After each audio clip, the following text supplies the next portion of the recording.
Niklas Anzinger now operates under Infinita City. However, all references to Vitalia in this conversation remain fully relevant. I would like to welcome to the stage to be interviewed together with Próspera CEO Erick Brimen, Brian Armstrong, please. Erick, please kick us off. Well, first of all, Brian, thank you for coming again. Welcome to Próspera. Thanks for having me. Absolutely. We would love to hear a bit of your origin story, both in crypto and longevity.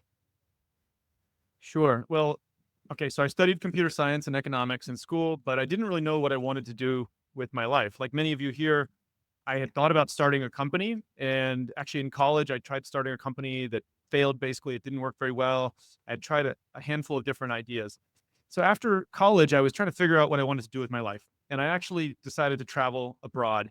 I didn't really know, I wanted some adventure. I wanted to put myself out of my comfort zone. And I traveled to Latin America. I landed in Buenos Aires first. I spoke a little bit of Spanish, wasn't very good. And in my mind, I was going to do some different, like a month in every city and travel around and find myself. I had never really been out of my comfort zone.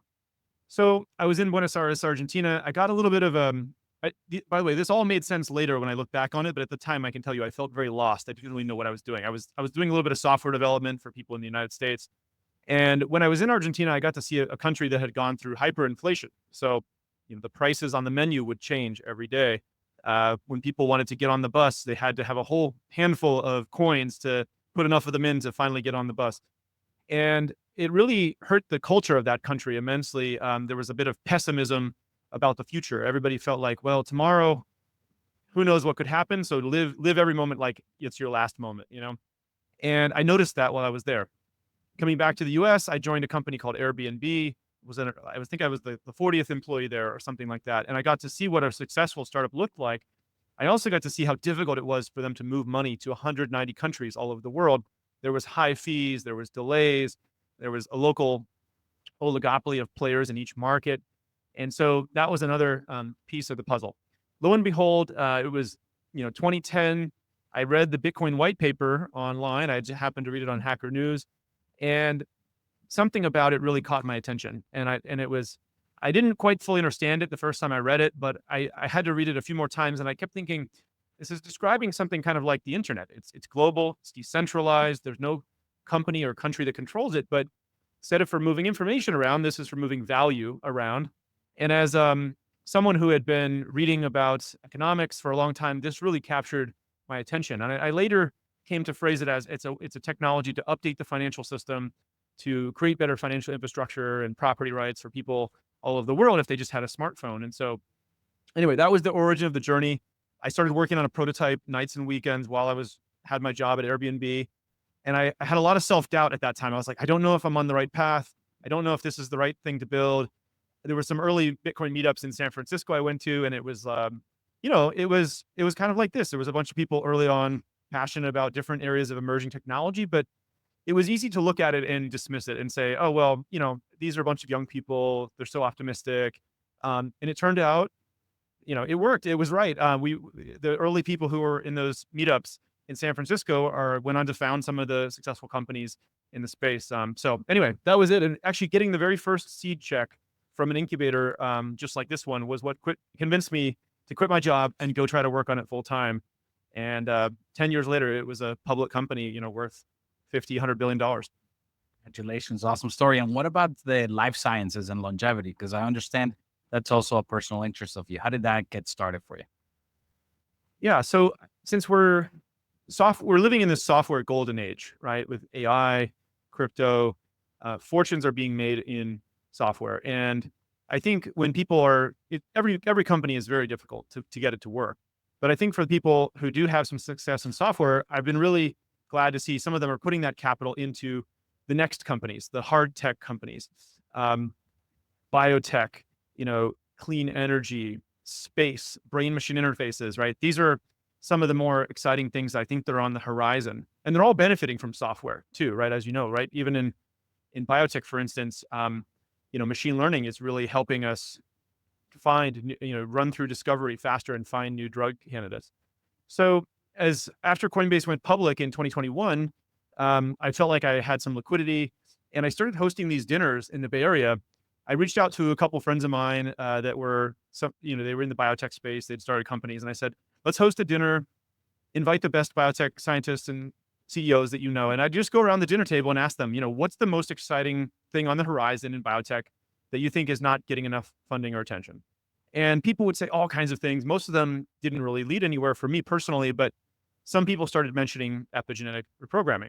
And actually, I mean, you heard a few startups here today talk about it, right?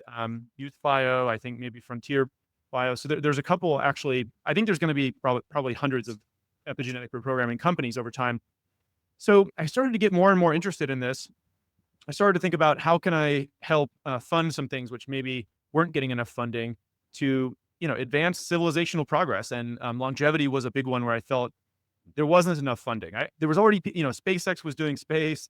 There was fusion energy companies that Sam Altman was funding. And so longevity was one where I thought to myself, this feels like it's tractable. Someone could really make a breakthrough here, or many people in the next 10 years.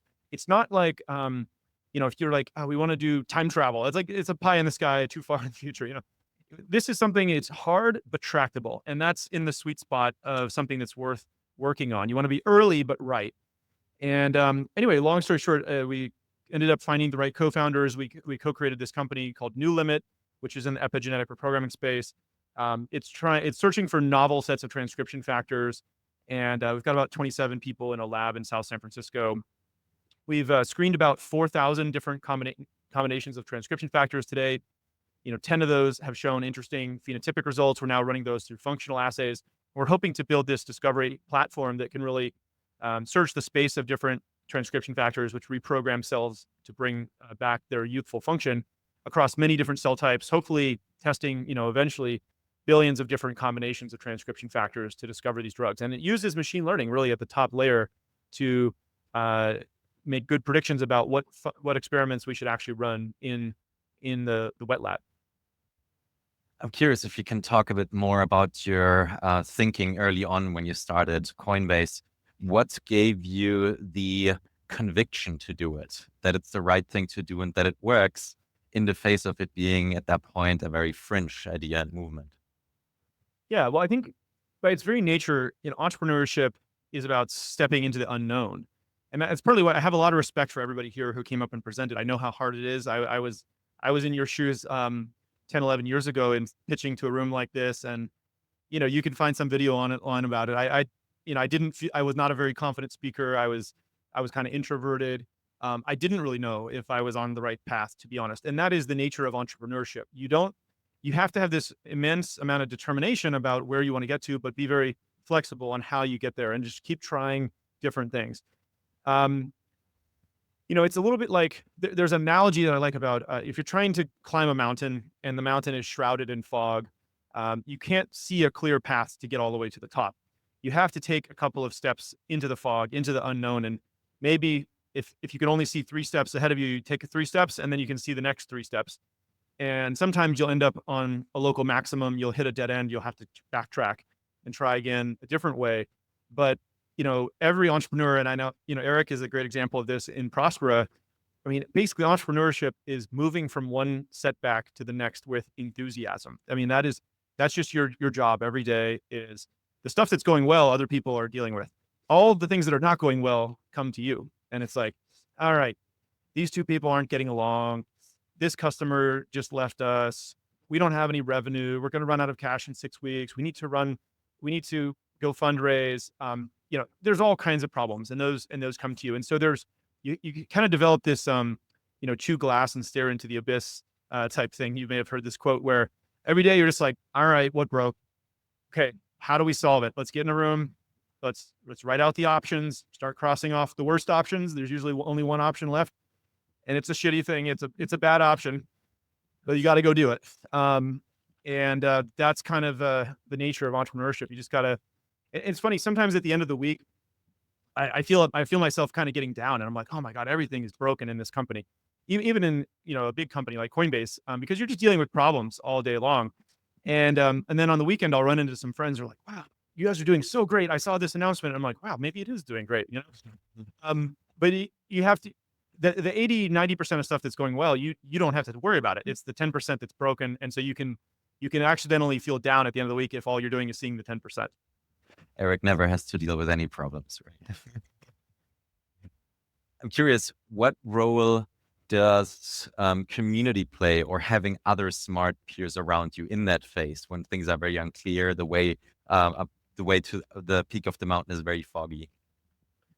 Oh, I think it's very important because, I mean, in some ways, the biggest thing you have to worry about is your own psychology and just not giving up, right? Or finding the other half of an idea. Like you have an idea, this thing you think will work, but maybe it's not quite right.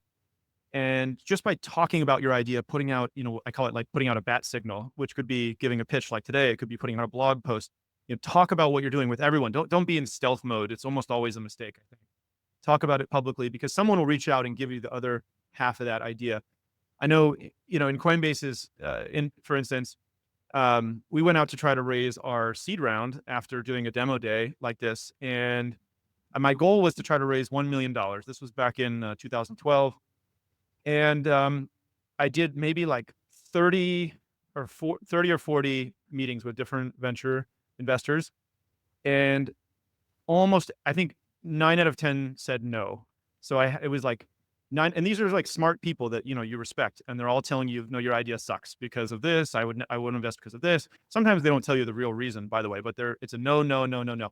So almost everybody says no. I had 2 or 3 people say yes, but they only put in small checks, like 100K or 50K or something like that.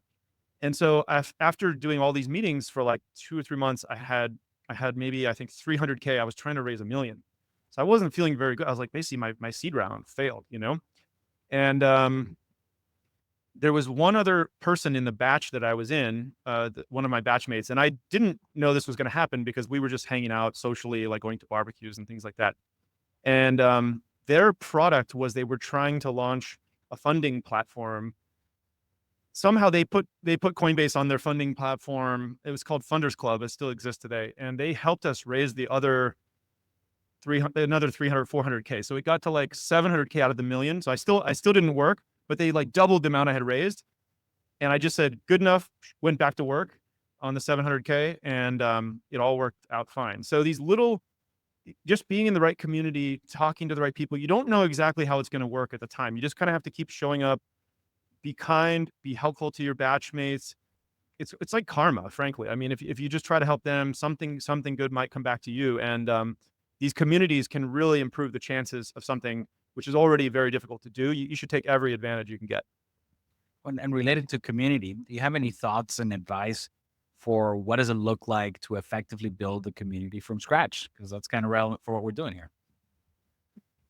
There's people I've seen who I think are really natural community builders, and I don't think I'm one of them. Actually, my skill was always a little bit more like technology, or I could make good judgments about hiring. I wasn't the best at fundraising. I wasn't the best at community, but I guess I'll try to pull out some lessons from people I've seen that I think are really good at it.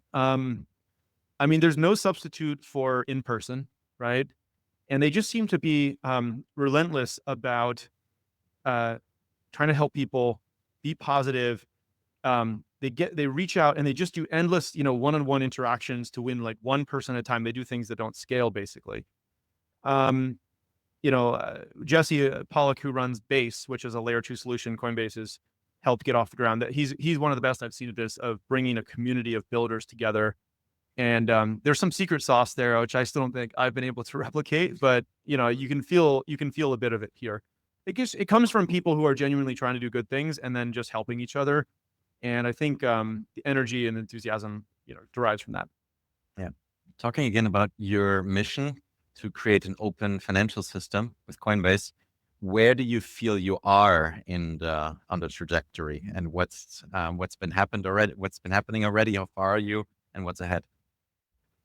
Yeah, so I think companies should have really big, ambitious missions, but have reasonable milestones along the way, right? And in Coinbase's case, our mission is to increase economic freedom in the world, but along the way, we have to have some reasonable, more achievable milestone, like let's make it easy for people to exchange crypto. Let's make it easy for them to use crypto. So a long time ago, I tried to make this analogy to the internet. I posted a blog post about this called this Coinbase Secret Master Plan. And you can kind of make an analogy like the Bitcoin protocol and Ethereum protocol. This was kind of like the invention of TCP/IP or SMTP on the internet, right? And then you had to get some of the infrastructure built. So with the internet, you needed to have fiber optic cables laid around the oceans, and internet service providers get built, and the web browser and things like that. In the crypto space, you needed to get exchanges, right? How do we even get access, like an ISP, to the internet? How do you even get access to crypto? You had to have these companies like Coinbase that created bank partnerships and got licenses and worked with regulators and had that foot in the traditional financial world. And then once the internet, had the infrastructure built, they needed to get really like a mass market consumer interface, right? Like the web browser, and something that ordinary people could use. The internet used to be only on the command line. You had to be very technical, like software engineers would use it.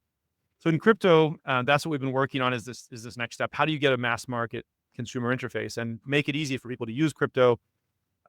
Just sending crypto to any phone number or any email address or now an ENS address, right? That's just human readable name and not like a long Bitcoin address. How do we get payments to be faster and cheaper so that you don't have to worry about fees and confirmation times? That's what layer 2 is doing. How do you get security? Like in the internet, we had to go from HTTP to HTTPS. In the crypto space, we'll have to go to some sort of private transaction. So not everything is public all the time, right? So I think these are all the building blocks. And I think in some ways, Coinbase has done a great job of helping get some of these going. I still feel like we have so much farther to go in terms of making crypto usable for the average payment. If you look at just the number of, I just bought some coffee up with the Bitcoin Center with Lightning. It was fast and it was cheap. That was great, right?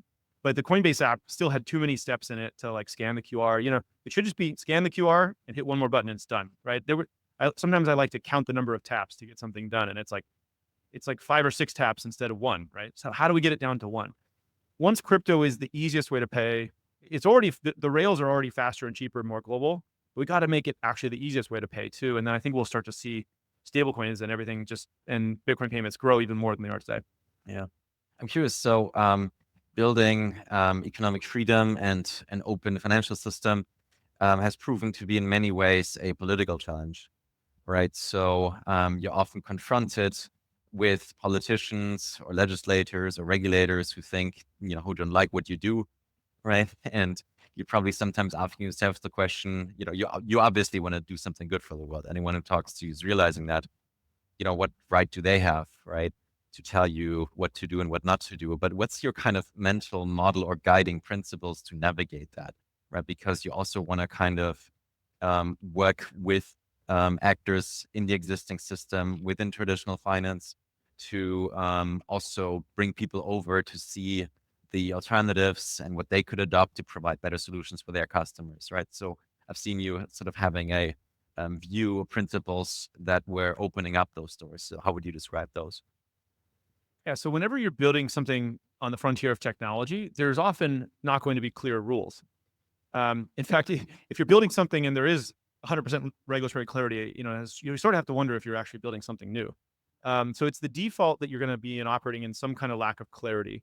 And then, Próspera is a great example, and everyone has to go blaze these trails. So what do you do in that environment as an entrepreneur? You can't just wait for there to be perfect clarity, because then you'll be waiting 10, 20 years and the opportunity will pass you by. But you also don't want to do something that is ultimately harmful to consumers or society, because that'll come back to you and people they can tell what your intentions are. So you have to do something which shows good faith effort to do the right thing, even in the absence of clarity. In other words, do the thing that you think ultimately will be required, or something to that effect, right? And this is what we did at Coinbase. It wasn't clear what the rules were for crypto at the beginning, but we said, okay, well, we think we need money transmitter licenses. We'll go apply for those. We met with all the states in the US, and many of them said, well, we don't know what crypto is. We're not going to give you a license. And we said, well, we are holding dollars too. Do we need a license for that? And they said, yes. All right, we'll take one of those licenses. Just to start to accumulate licenses, because it showed good faith effort, right? And then, as crypto got bigger and bigger, more and more government agencies got interested, right? The SEC looked at it from a securities point of view. The CFTC looked at it from a commodities point of view. The IRS looked at it from a taxation point of view. The Treasury looked at it from a currency point of view. And so we realized crypto is going to be many things to all people. Let's try to pass rules which make this clear. Now, this is something Coinbase, by the way, this is a very high quality problem to have as a startup. If you get big enough, every startup will eventually intersect with government. And that is whether that's Uber or SpaceX or Airbnb or Coinbase or anything. So we started to intersect with government, and they started to become very interested in what we were doing. Long story short, there's different actors. People have many different feelings in government, right? Some of them want to very much embrace the new thing and see it as a source of jobs, innovation. Other people are very scared about the new thing and they don't understand it. They're worried, maybe rightfully so in some cases, about the potential harms that it could cause. And crypto has, had some bad actors that were very much damaging, right? And so we had to kind of continually show up, demonstrate good faith effort, and eventually actually utilize, policy efforts. We now have a grassroots movement called standwithcrypto.org, which has 1.3 million people who've signed up that want to elect pro-crypto candidates. Looks like maybe there's a member here. Say, okay, if you haven't signed up, go check out standwithcrypto.org. We're working through the court system because you can also get case law created that creates clarity. And so anyway, I think in the US, Congress will hopefully in the next, the near term here, pass legislation that's similar to what already passed in Europe.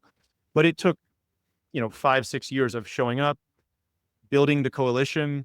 Ultimately, in these democracies, it's the voters that are going to determine these outcomes. And so, if you have somebody who's unwilling to be forward thinking, eventually the voters, I think, are the ones they'll listen to, not necessarily the companies. Well, and somewhat adjacent to governance and politics, this is your first time visiting Próspera, but it's not your first time hearing about it. You told me you had been following us for years now, and but you're here and you've been learning more. What are some things that you have observed, maybe that have been surprising one way or another, and what are your thoughts generally about what we're trying to do here? Yeah, so far I've been incredibly impressed with Próspera, and I'd read a bit about it before, and I was very aligned with the idea, but I had never come to see it in person. And I would recommend people come check it out in person. I think it's there's no substitute for for in person. So first of all, having met the team that Erick's built, everybody here, you can just feel it. They are 100% mission aligned to this. They have had personal life experiences which caused them to see the benefit of some of these principles, and they want to alleviate poverty. Erick's story is a powerful one, just having grown up in Venezuela and seeing what some of the policies did to that country. He deeply believes this. If this is not an easy startup to build, it is definitely off the beaten path. It requires true commitment. So the team is fully bought in, and they're very resilient. I would say they've already encountered many setbacks, challenges. They're trying to build things in the real world. It's easy to write down these ideas on paper about what a new community like this could be, or a special economic zone. It's a very different experience to be out there trying to construct a building and with real concrete and all the challenges that come along with it, and getting electricity and water and basic provisions. I feel like I'm coming here when this thing has already really established a foothold. I mean, it feels like we're staying in a luxurious resort. There's a huge community. I don't feel like I'm having to go camp on the frontier. This feels like quite luxurious. And so I've been incredibly impressed with everything they've done to put the team together and get to this milestone here. So what I'm hoping is that the momentum just continues to grow. There's lots of foreign investment that is attracted into Honduras. It creates jobs for local people, opportunities they wouldn't have otherwise. And a lot of really great startups come out of it, with things like Vitalia. I'm hoping that we get a bunch of interesting districts in Próspera that have different themes. There could be one that's crypto focused, one that's environmental focused, one that's cybernetics focused. We can have all kinds of different innovation zones that it could really be one of the most interesting cities in the world to visit. Like, if any of you have been to Tokyo, sometimes you feel like you're stepping into this alternate fork of humanity that's like, oh, what if culture had evolved a totally different way? And you can go step into that in a city like Tokyo. Coming to a place like this, I think it'll be unlike any city in the world, because it'll have grown from these different principles, with different districts, with people that are very dedicated. And I think it could just attract so much to the country of Honduras. I have to give them a lot of credit for being forward thinking enough to set up the ZA zone structure. I think it's going to be enormously beneficial for Honduras. was just about to ask you, Eric, because there might be some listeners in the future who hear about Prosper for the first time. If you can explain a bit what it is, and then especially expand on the idea how like governance and rules are becoming kind of a product here that can make it easier for industries such as crypto or longevity or cybernetics to thrive. So how is that kind of impact created? Prospera's mission is to maximize human prosperity by unleashing the trapped potential of humans all over the world by dealing primarily through the governance layer. Governance is a necessity in society, in civilized society at least. And because of the evolution of governance, we have a world that is more full with more wealth than we ever imagined. But just like anything, too much of it can be a bad thing. And too much regulation, too much over control, too much conflicting interests can get in the way and often does. And unfortunately, the more developed countries have been building up too many layers of regulations where they're now stifling innovation. And not only are they missing the boat of the future that we could be building, but in many ways reversing it. And I would love for you to comment a little bit about, your inverse Moore's law and how we're seeing that in healthcare. But when we come to a place like Honduras, who invited us to be here, there is just so much potential you see all over the place. And it's not about the natural resources or the physical location, as beautiful as these Bay Islands and the mainland of Honduras are. It's the people. It's the people who are hungry for a future that is within their reach, within their grasp. And we see it here. I mean, and Niklas, I've always been so inspired by the team you've been building, but I think 70% of your core team is Honduran. Is that right? I think of even 80. 80%. I mean, Yeah. your CTO is in Honduras. Yeah, So, yeah. I mean, and you're doing world-class, innovative, frontier stuff. And you're doing it in Honduras with Hondurans. And so, when I started the project, I was looking at, average GDP per capita in Honduras versus of Hondurans in the US. And that's already a 10x upside multiple. But what Vitalia and others are doing here is demonstrating that wasn't even scratching the surface. You've built a team of Hondurans that are pushing the boundary in one of the most innovative industries at a world-class level. And so that's what I'm doing. That's why Prospera exists. And I think Honduras has been incredibly wise at creating the framework that they've created.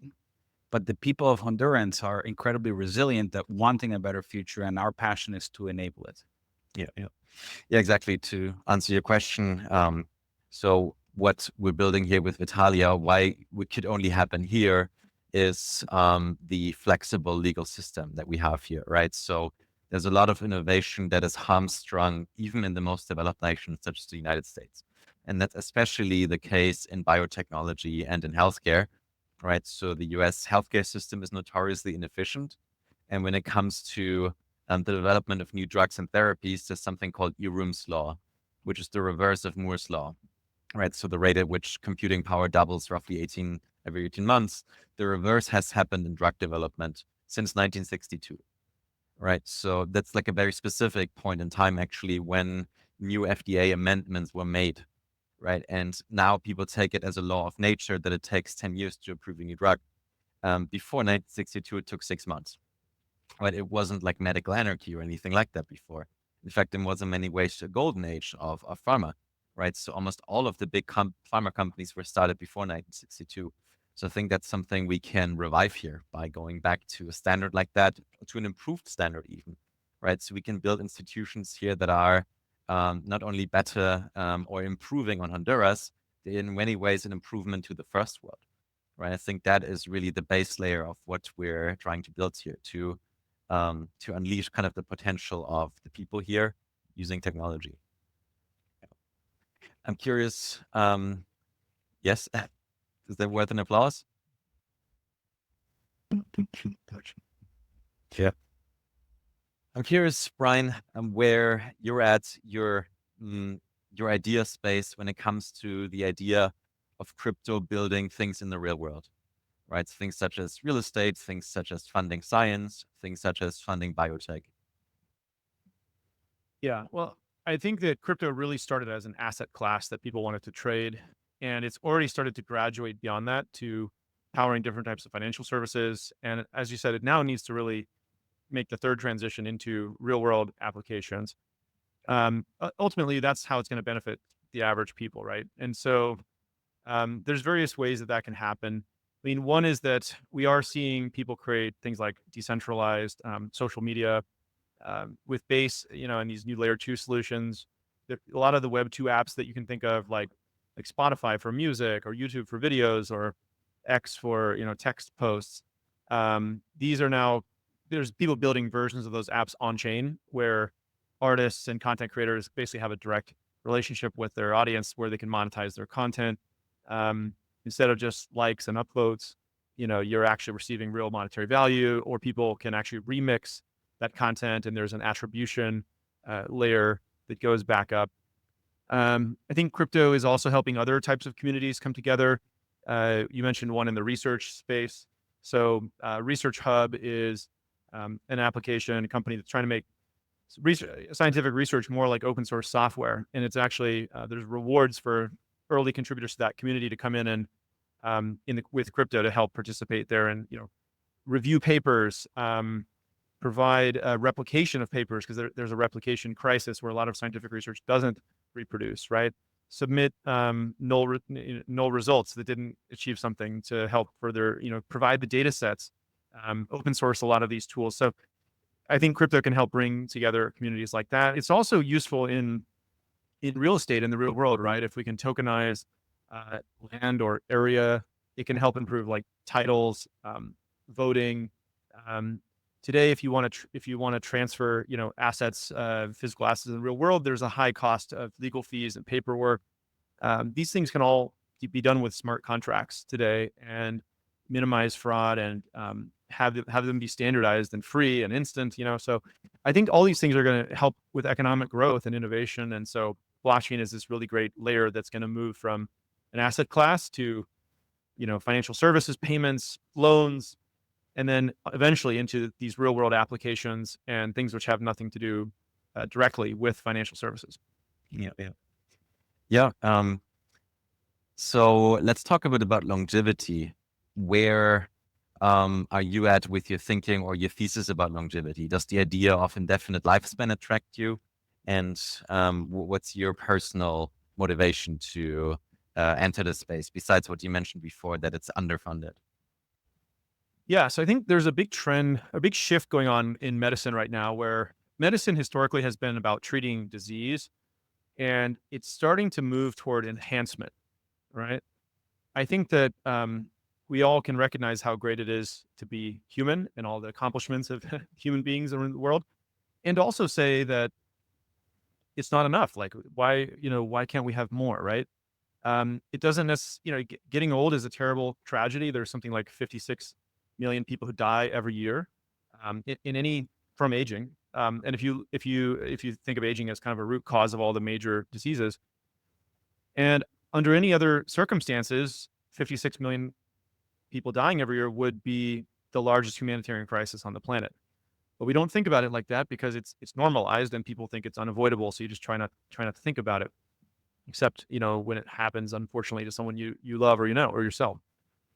But I don't think that has to be the case. I think this is a decade where we could start to make progress on that, and it's going to be an enormous opportunity as people start to shift from just treating diseases to actually enhancing human beings.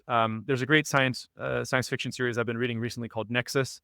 If any of you have read it, it's good. It's worth reading. It was written back in 2012, I think, or something, but it's sort of made a resurgence recently, and it's starting to kind of normalize this idea. I'll leave you with kind of one interesting stat on and by the way, enhancement could include a lot of things. Living longer, better cognition, better cardiovascular abilities, taking control of our consciousness so that we feel happy, or we don't have to be subject to negative. There's value in negative emotions sometimes, but sometimes they're very unhelpful to people with depression, right? And so I think as our bodies become more enhanceable, the quality of life will go enormously up. And the market size on these is enormous, because I'll give you just this final example. So for AI is obviously this huge thing. Everyone's really excited about it. the market cap of all AI startups, including OpenAI, is about $200 billion. Seems like a big number, right? But you may have also heard recently about Ozempic and the GLP-1s, and some of the other drugs.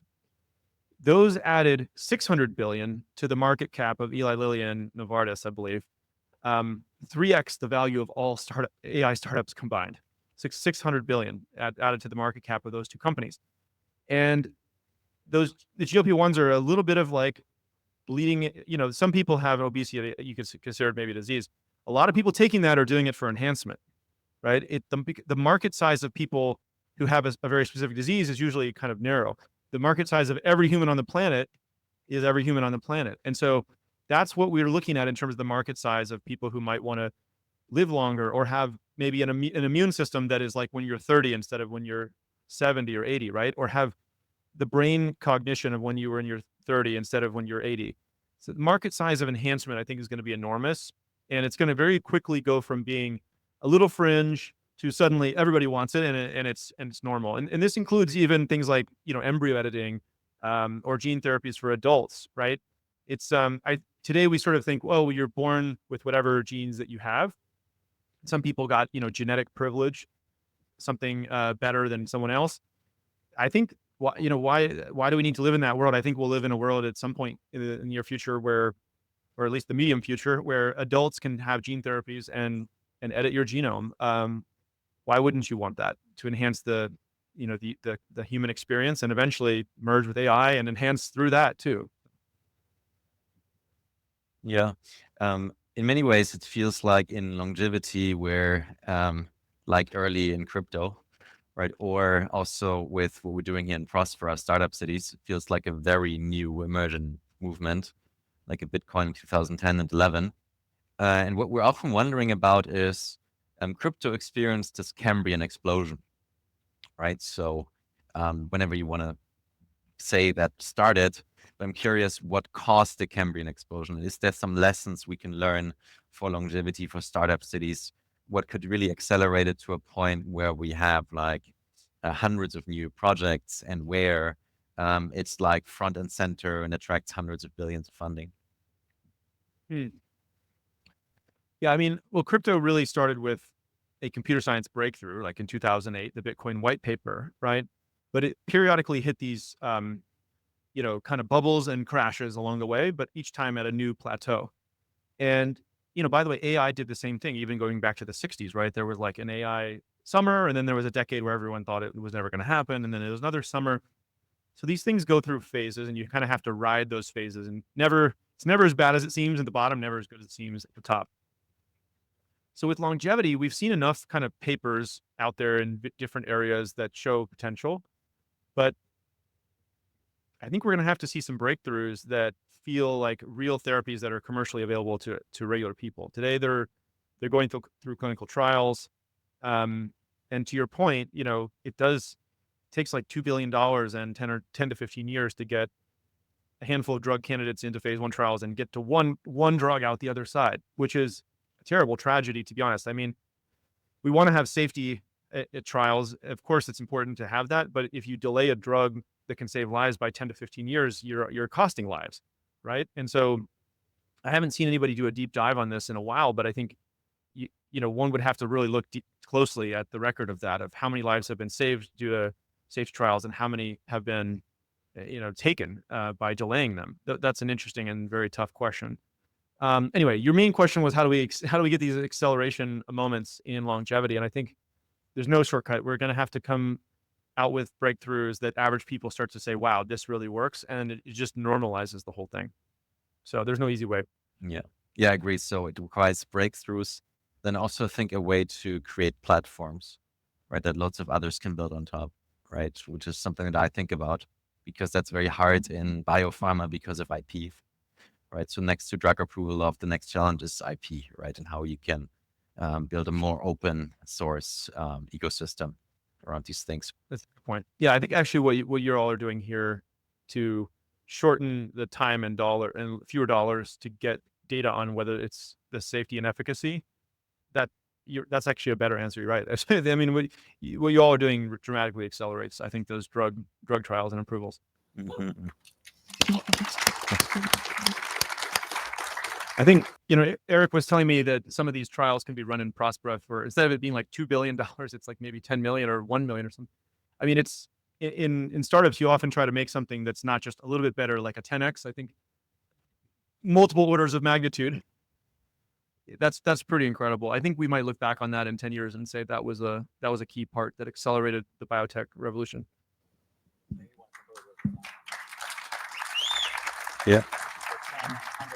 Yeah. So we had case studies from like Minicircle that did phase 1 safety trials here, and then went to market, right? So I think that's really the new thing, right? So lots of people take efficacy trials for granted, but we know that they're not necessarily for a functioning market, at least not for pre-market approval, and that's because of off-label drugs, right? So Alex Tabarrok is someone who taught us a lot about that, right? So I think you can unbundle safety from efficacy. There's other ways, more innovative ways actually to get efficacy data.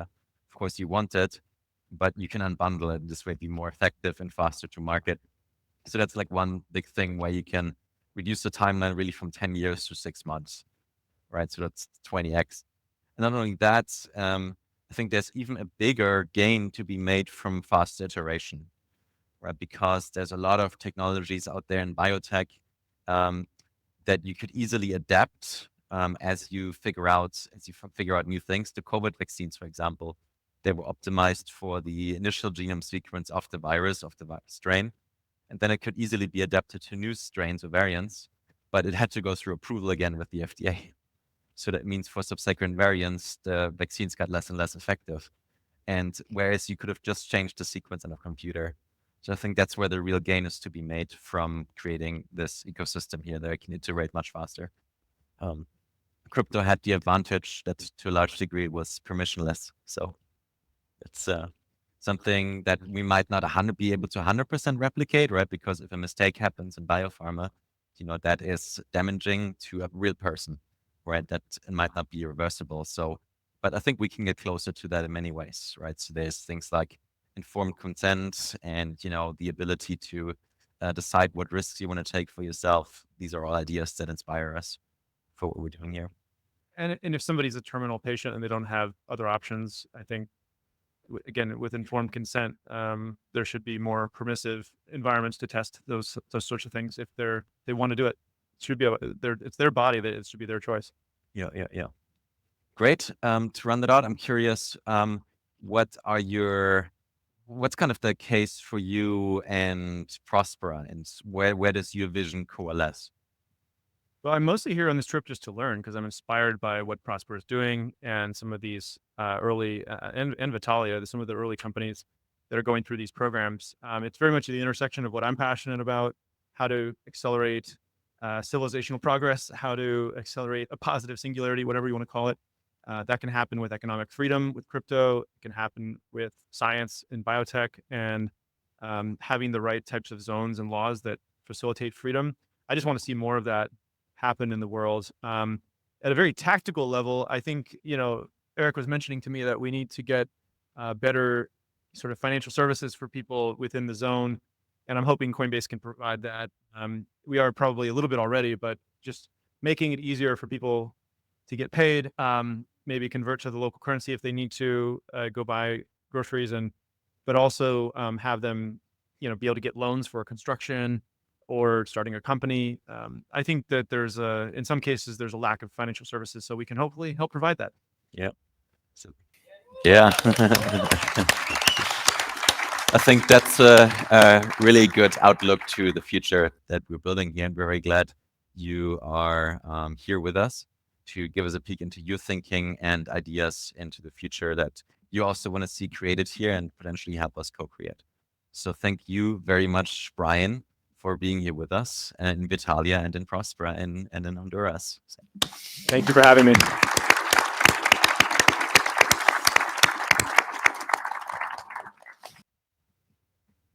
Yeah, and thank you to Erick for...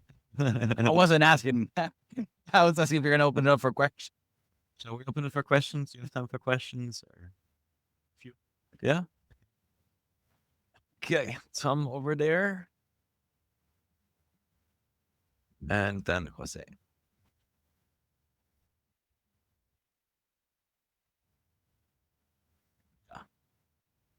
Okay. Hey, Brian, thanks for coming out. Done a bit of work with Thology on. Wait, sorry? Yeah. Pedro, we're going to do 3 questions. Yeah. Okay. No feedback. All right. Test. All good. All right. So I've done a bunch of, did some collaboration with Thology on the network state stuff. And obviously, that's something that you are very interested in. And it's a space that is evolving quickly as we kind of like learn new things and experiment with new things. So I was wondering what your current thoughts are on the network state space. There's like interesting things like, I'm not sure if you're involved with the project to buy a bunch of land out in California and in the North Bay. And this is obviously a incredible experiment in this space. So wanted to hear from you on that.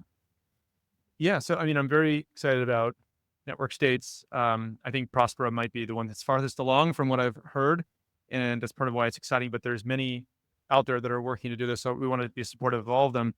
You mentioned one in California. I think it's called California Forever.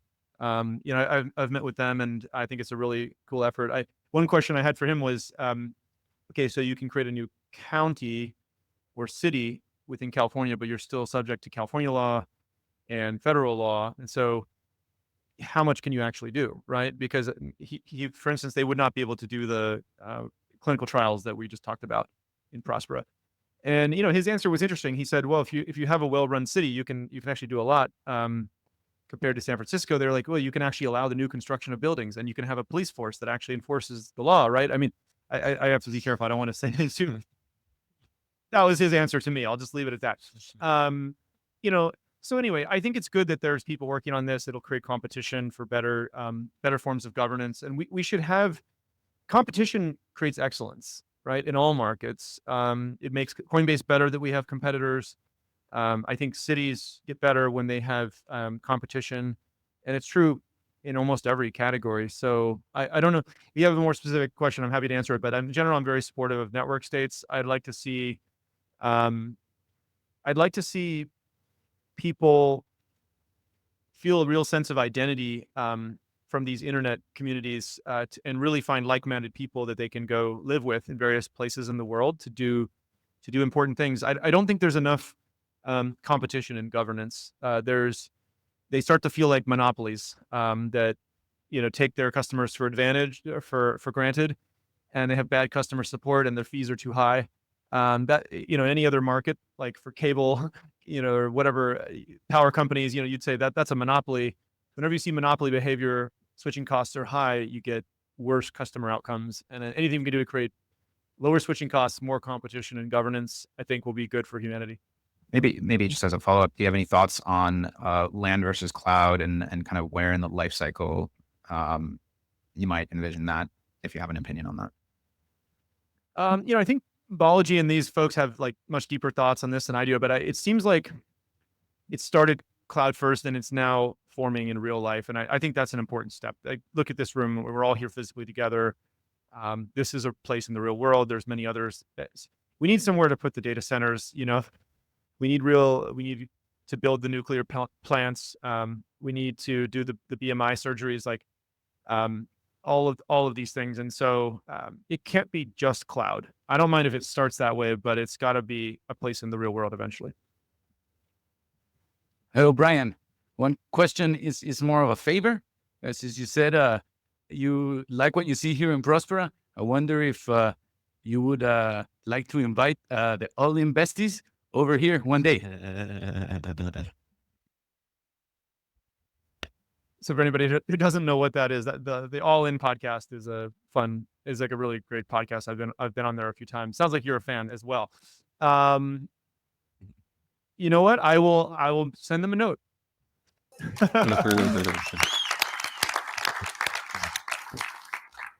Thank you. Love the All In podcast.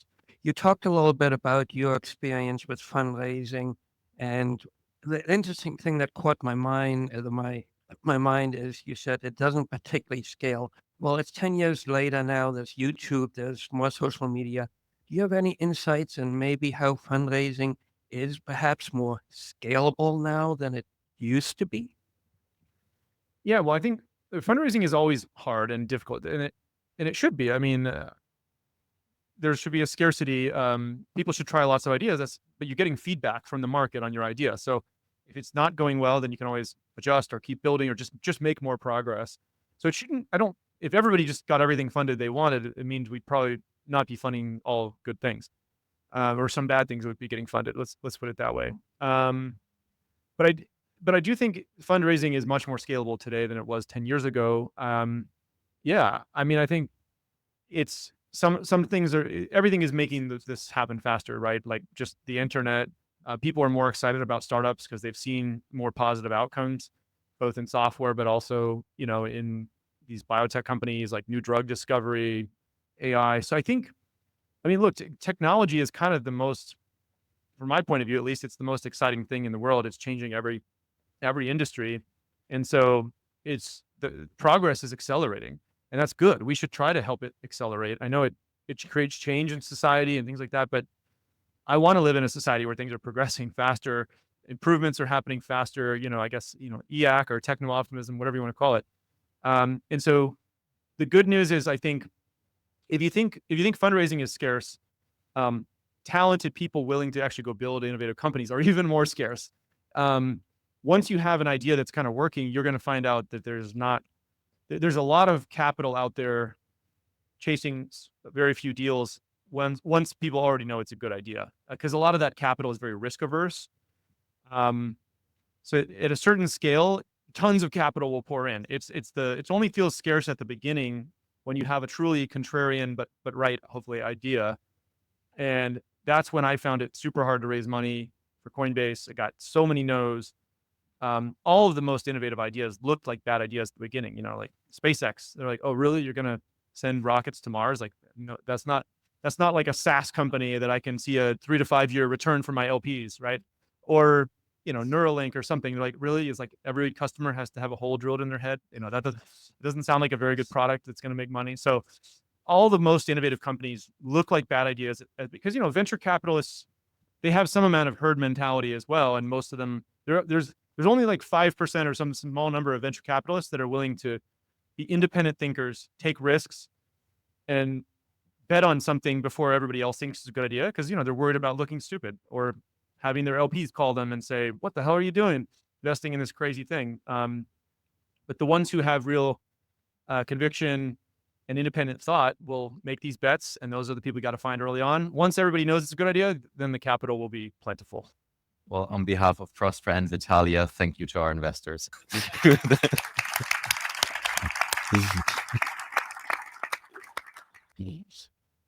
Great. Want to do one more, or should we run it up? Okay, last one. Right. So you did Research Hub, which is kudos to you, and it comes from, I think, an open source kind of tech background that science should also work like that, which you did a great work for papers and publishing. The big issue is that the software is actually open source in biology and many sciences. What's not open source is the data, and it cannot be open source because it's often very sensitive. So I'm based in the UK, and there's a huge biobanking ecosystem there. What's your take on that, and what's your thinking with Research Hub around that? Yeah, well, thanks for the comment on Research Hub, and I just want to give a shout out to Patrick Joyce and the team there that have really made it a success. I'm an early investor and trying to help them out, but they're the ones really doing the hard work. So I think your key question was what if the data is sensitive and it can't be released? I assume you're talking about risk of maybe people synthesizing biological weapons or sensitive data about people's genetics. But can you give me an example? What's the risk you're worried about? Because there's multiple. Also, just like all the healthcare records that are not fully anonymous and cannot be. So they're pseudo-anonymous, you can re-identify people always. So that's like UK Biobank, Genomics England, and all of those, like the biggest biobanks in Scandinavia as well, which actually are the leading way to find new drug targets and drug discovery AI and so on. Yeah. So you're worried about people's genetic data being de-anonymized in like the UK Biobank, for instance? Yeah, I'm not sure I have any great thoughts on that. That is a risk in any sort of data set like that people could be de-anonymized. If as long as there's informed consent, I think some people may not have an issue with it. I know there's some people who put their genetic data like on GitHub, but as long as I think it comes down to consent. If people understand what they're agreeing to and they're willing to put their genetic data out there for the betterment of science, I think that should be allowed. I don't think it's an issue. If it's happening without their permission, then it becomes an issue. That's my first thought, but I haven't thought about that one too deeply. Good question. All right. With that, thank you again very much, Brian and Erick, for this really illuminating conversation. Thank you.